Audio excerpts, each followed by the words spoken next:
아멘. 잘 읽으셨습니다. 우리 옆에 계신 분 한번 인사하시죠. 이번 한 주간도 잘 보내셨습니다. 이번 한 주간도 잘 보내셨습니다. 또 이렇게 몽골 선교 여행 잘 마치고 돌아오신 우리 원로 목사님과 또 사모님 또 함께한 모든 성도님들 하나님의 은혜가 있는 금요일 새벽 되시기를 진심으로 바랍니다.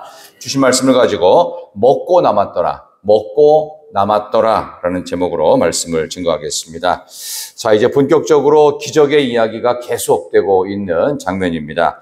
엘리사 선지자는 기적의 선지자라고 할 만큼 당시 상황, 시대적인 배경은 상당히 어둡고 힘든 우상 숭배의 터널을 지니고 있는 아합 왕조, 오므리 왕조라고 하는 큰 틀 안에서 이루어진 우상 숭배의 아주 지독한 암울한 시간들을 보내고 있는 상태였습니다.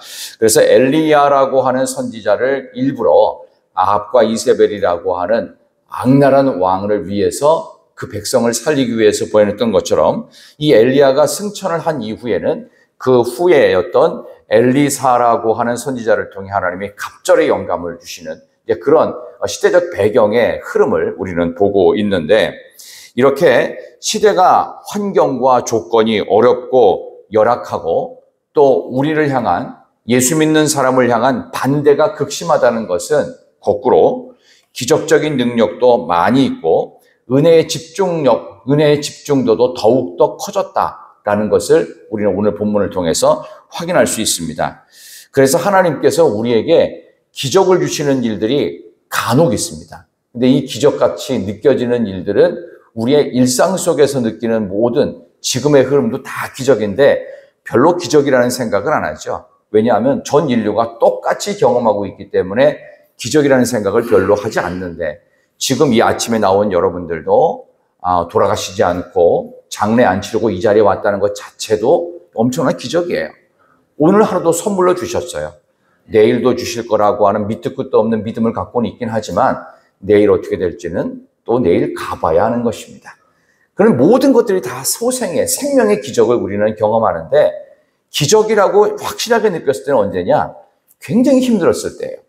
도저히 불가능하다, 절망의 나락에서 도저히 소생의 가능성이 없다라고 느낄 때 기적이라고 느끼는데, 오늘도 두 가지 기적을 이야기하고 있습니다. 당시 선지 생도들을, 그래서 우리가 보통 신학교를 얘기할 때 선지 동산이라는 표현을 많이 씁니다. 이 선지자들의 후배들, 선지자가 앞으로 될 후보생들을 기르는 곳을 선지 동산 혹은 신학교라는 표현을 쓰는데, 당시에는 길갈이라고 하는 곳에 지금식의 신학교, 선지 생도들의 훈련소가 있었던 것으로 여기 성경에 나옵니다. 그런데 그곳에 흉년이 들었어요. 그러니까 먹고 살 길이 사실은 아무리 하나님의 말씀을 가르치고 준비한다고 하더라도 뭘 먹고 해야 될 거 아니에요. 근데 먹을 게 없는 절박한 상황 속에서 엘리사가 이 선지 학교가 있었던 길갈로 가게 됩니다. 거기서 있었던 에피소드를 본문의 말씀에서 기록하는데요. 한번 38절, 39절 보겠습니다. 38, 39절 시작.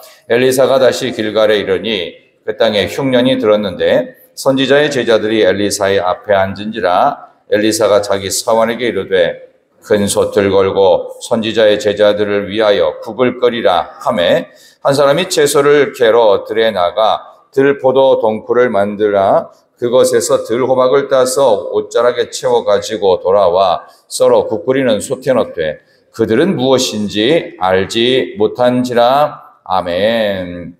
큰 솥을 걸어놓고 국 끓여서 이 선지생도들 밥 먹여라 이랬는데 사실 재료가 없는 거예요. 그러니까 어떤 한 사람, 이 한 사람이라는 표현이 39절에도 나오고 42절에도 또 한 사람이 나와요. 이 한 사람이란 어떤 무명의 선지생도가 아니었을까? 누군가 열심을 내가지고 우리가 먹고 살 거, 먹을 건 없지만 한번 들에 나가서 필요한 채소라도 아무거라도 가져오면 이 엘리사가 뭔가 엄청난 걸 일으킬 것 같은 막연한 기대 속에서 누군가 간 거예요. 누군지는 모르지만 한 사람이 갔습니다. 그래서 들호박을 따서 가져왔다고 그랬어요. 그런데 이것이 무엇인지를 몰랐다고 그랬어요.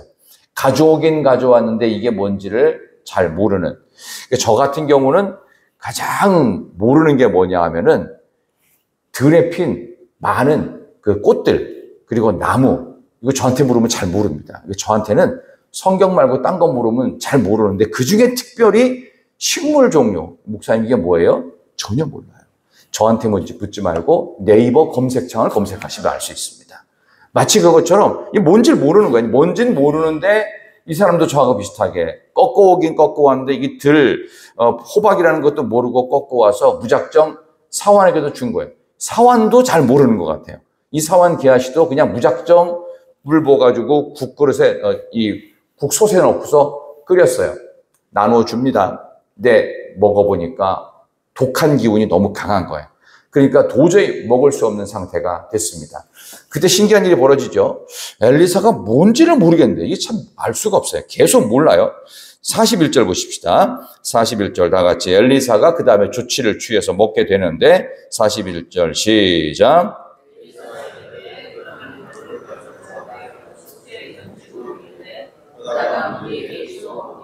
하매 이에 솥 가운데 독이 없어지니라. 아멘. 무슨 가루인지 성경은 설명이 없습니다. 근데 가루랍니다. 이 가루를 뿌려서 이 솥에 있는 국을 먹으라고 했어요. 그러니까 또 먹어봤어요. 그러니까 독이 없어졌다. 정말 먹을 만한 먹을 것이 되었다라고 하는 이야기를 성경은 하고 있습니다. 이게 도대체 무슨 의미일까라는 생각을 해보신 적이 있습니까? 아니 그냥 무작정 믿읍시다. 그냥 뭐 엘리사가 능력을 발휘했나 보죠. 하나님이 기적을 베푸셨나 보죠. 해서 덮어놓고 믿지 말고 좀 생각을 하고 믿어야 되는데 이런 질문 해보십시다. 왜 기적이 일어날까요? 왜 하나님의 은혜가 집중적으로 어떤 상황, 어떤 사람, 어떤 일 속에서 이 은혜가 집중되거나 기적적인 일들이 일어날까요? 하나님이 필요해서 기적 같은 상황을 만드시는데 그 이유는 딱 한 가지입니다. 감당이 되지 않을 때 하나님이 역사하십니다. 여러분과 제가 감당이 될 만한 상황이라면 하나님이 구태여, 물론 모든 일에 동행하시죠. 그러나 하나님이 구태여 우리가 평소에 일어나지 않은 특별한 일을 기적이라고 생각한다면 우리가 감당이 안 될 때는 하나님이 직접 큰 손으로 역사하십니다. 내가 아무리 우리의 손으로 수고하고 땀을 흘려도 안 되는 경우가 있어요. 근데 이게 돼야 돼요. 그럴 때 하나님이 큰 손으로 역사하시더라. 그럼 이 큰 손의 역사는 계속해서 또 한 가지 기적을 만들어내는데 42절 보세요. 여기에도 39절처럼 이름 없는 한 사람이 등장합니다. 자, 42절 시작.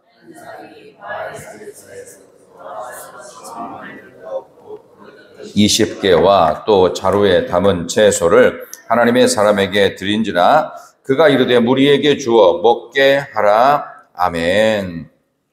처음 만든 떡, 보리떡 20개. 그 다음에 자루에 채소가 있대요. 근데 무리에게 줘서 먹게 하래요. 떡 좋아하시는 분, 저처럼 떡 좋아하시는 분, 마음속으로 드세요. 떡 20개 한 자리에서 떡 좋아하시는 분 먹을 수 있어요? 없어요? 저는 30개도 먹습니다. 왜? 좋아하면 먹을 수 있습니다. 계속 들어갑니다. 떡배가 없다고 하지만 떡배는 있는 것 같습니다. 저를 보면. 근데 떡 20개는 몇 명 정도 먹을 수 있을까요? 한 2명? 저처럼 잘 먹는 사람은 한 방에 다 끝날 수 있지만 뭐 떡 잘 못 먹어도 한 3명 정도면 20개는 순식간에 뭐 떡이 뭐 이만하겠어요? 그죠? 먹을 수 있는 떡이란 뭐 요만하지 않겠어요?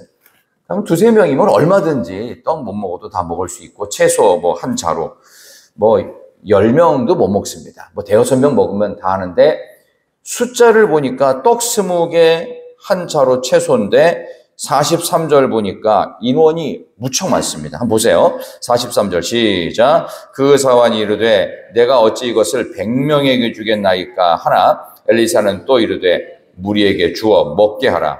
여호와의 말씀이 그들이 먹고 남으리라 하셨느니라. 아멘. 드디어 나옵니다.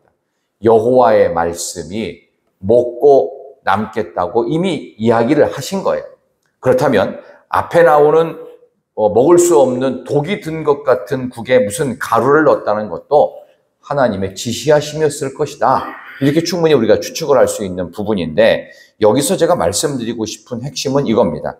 여호와의 말씀이 뭐랍니다? 뭐라고 했어요? 먹고 남으리라. 그랬더니 44절 다 같이 읽습니다. 44절 시작. 그가 그들 앞에 주었더니 여호와께서 말씀하신 대로 먹고 남았더라. 말씀대로 하나님의 말씀이 먹고 남으리라고 했더니 그대로 줘봤더니 먹고 남았답니다. 자, 중요한 마지막 핵심적인 결론을 말씀드린다면 사람은 뭘 보냐? 여기 사환 기하시처럼 떡이 몇 개나 있느냐? 몇 개 있었어요? 보리떡 20개. 그 다음에 채소가 한 자루. 우리는 숫자를 봅니다. 우리는 스케일을 봅니다. 그리고 이것을 몇 명이 먹어야 되느냐? 또 숫자를 보죠. 몇 명? 100명. 20개 떡, 한 자루 채소를 몇 명이 먹어요? 100명. 우리는 자꾸 숫자만 보여요. 겉으로 보이는, 눈에 보이고, 손에 잡히고, 눈에 보이는 것, 내가 감정적으로 느껴지는, 보여지는 환경, 겉으로 보이는 숫자와 크기와 부피와 크기를 봅니다. 근데 하나님은 뭘 봐요? 하나님 말씀에 순종하는지 안 하는지만 보시는 거예요. 이게 우리가 갖고 있는 하나님과의 커다란 차이점이에요. 우리가 살아가고 있는 이 삶의 현실은 우리가 뭘 보죠? 숫자. 내 통장에 돈이 얼마나 있는지, 그리고 지금이 몇 시인지, 언제까지 가야 되는지, 이런 우리 눈에 계산되어지고 내 손에 잡히고 내가 생각하는 나의 틀 안에 갇혀 살아요. 근데 하나님은 뭘 보죠? 내가 갖고 있는 모든 어떤 것들이 있다 할지라도 중요한 것은 하나님 말씀에 말씀대로 먹고 남을 거야. 숫자 보지 마. 내 말을 믿어. 내 말에 순종해 라고 말씀하시는 거예요. 그래서 그 유명한 신학적 표현이 있죠. 우리의 현실은 조건이나 환경이 아니라 우리의 현실은 하나님이시다. 하나님이 우리의 현실이에요. 하나님 말씀에 순종하는지 여부가 우리의 현실이 돼야 되는 거예요. 근데 우리가 불평하고 원망하고 자꾸 낙심하는 이유는 뭐예요?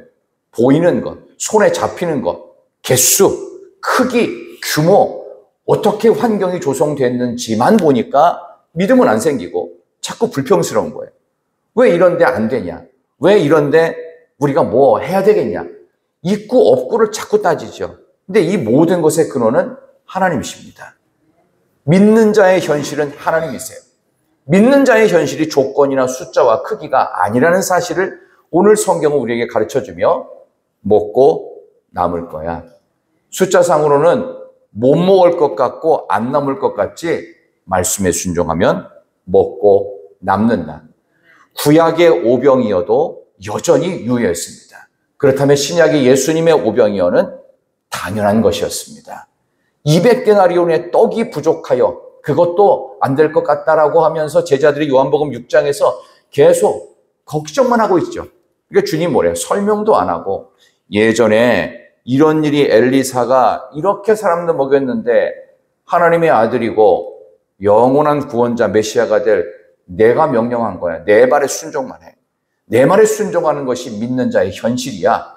조건과 숫자 보는 것은 믿는 자의 현실이 아니라 불신자의 현실인 거야. 무엇을 따라갈래? 우리가 바라보고 있는 현실은 믿는 자로서의 믿음의 현실입니다. 믿는 자로서의 영적 현실입니다. 그래서 교회가 할 일은 영적인 일입니다. 교회가 할 것은 영적인 눈을 띄우는 일입니다. 믿음의 능력을 키우는 것. 오늘 우리가 바라봐야 될 영적인 현실 속에서 오늘도 우리에게 남겨진 것이 몇 개인지, 우리의 손에 얼마나 주어져 있는지, 우리의 조건이 어떠한지 보이고 느끼고 갖고 있는 현실적인 것들을 영안을 여심으로 하나님의 말씀에 순종하는 진정한 현실로 여러분의 삶이 새로워지는 복된 금요일, 또 오늘 저녁에 있을 우리 심야 기도회 가운데 더 큰 은혜와 역사가 있기를 진심으로 축원합니다. 하나님 감사합니다. 먹고 남으리라 하나님의 말씀하신 대로 그들 앞에 주어서 순종 그대로 했더니 정말로 먹고 남았습니다. 우리가 믿음 갖고 이 세상 속에서 순종했을 때 불가능해 보이는 조건과 환경 속에서도 얼마든지 먹고도 남는 놀라운 기적이 우리의 현실이 될 줄로 믿습니다. 우리가 가져야 되는 믿음의 현실은 말씀에 순종했을 때 하나님께서 일상 속에 기적을 베푸시는 놀라운 역사인 줄 믿습니다.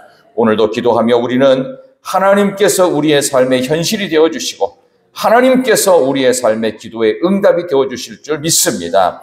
하나님 말씀에 순종했을 때 먹고도 남는, 응답하시고도 넘치는 놀라운 복이 있는 복된 한 주간의 마지막 날 금요일 되게 해주시기를 예수님의 이름으로 간절히 기도드리옵나이다. 아멘.